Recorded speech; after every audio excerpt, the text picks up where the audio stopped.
télédialyse n'est pas un phénomène de mode, ni une solution universelle adaptée à tout type de prise en charge. En revanche, elle constitue un nouvel usage en santé qui doit permettre de développer les prises en charge de proximité et d'améliorer la sécurisation des soins.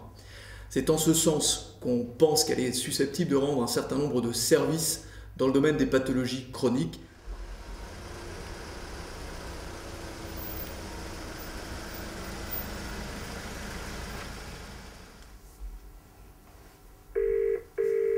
Bonjour monsieur. Bonjour docteur. Bonjour Christelle. Bonjour Thomas.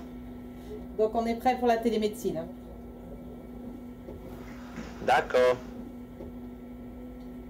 Donc, comment ça va? Ça va très bien docteur. Ça va bien, d'accord. Donc Christelle, tu m'as dit que vous avez un petit souci avec la tension aujourd'hui. Il y a en fait 3 ou 4 chapitres possibles dans la télédialyse. On peut faire de la consultation à distance, de la surveillance à distance, de l'assistance à distance.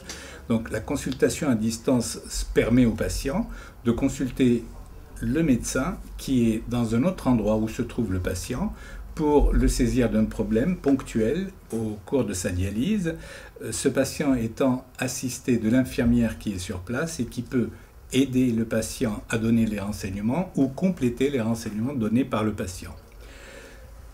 Donc il s'agit d'une consultation qui n'a pas la même valeur d'une consultation physique réelle et qui n'aura jamais la même valeur qu'une consultation physique classique.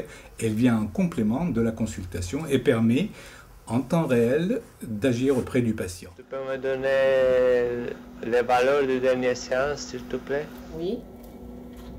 Il était arrivé à 16,5, 63 et un pouls à 63. La télédialyse, c'est également une télésurveillance, c'est-à-dire le médecin, à partir de l'endroit où il se trouve, peut prendre connaissance de certains paramètres de la séance d'hémodialyse. Il peut également prescrire un médicament à distance qui peut être édité sur place, chez le patient, à l'endroit où il se trouve. C'est très rassurant pour nous, surtout quand c'est un problème de fistule, de ponction.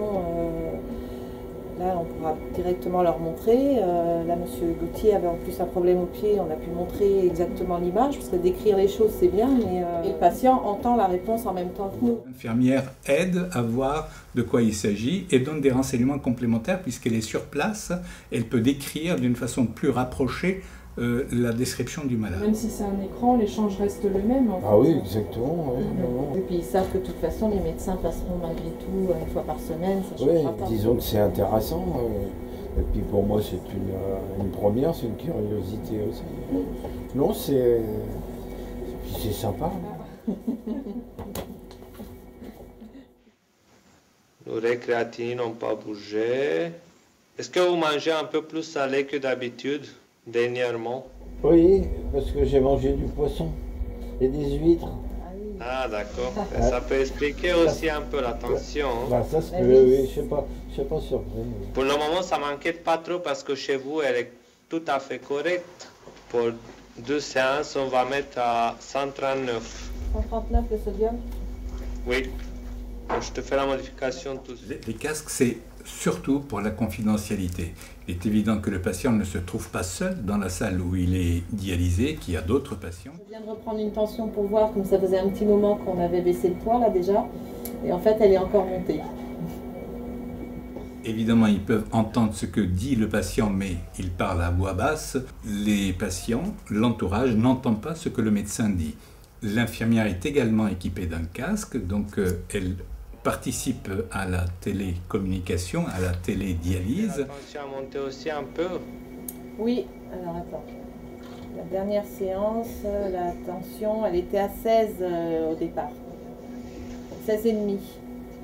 Éventuellement, en fin de séance, on verra en fonction de la tension. Oui, je te rappelle quand même pour oui, la pour le confirmation. D'accord.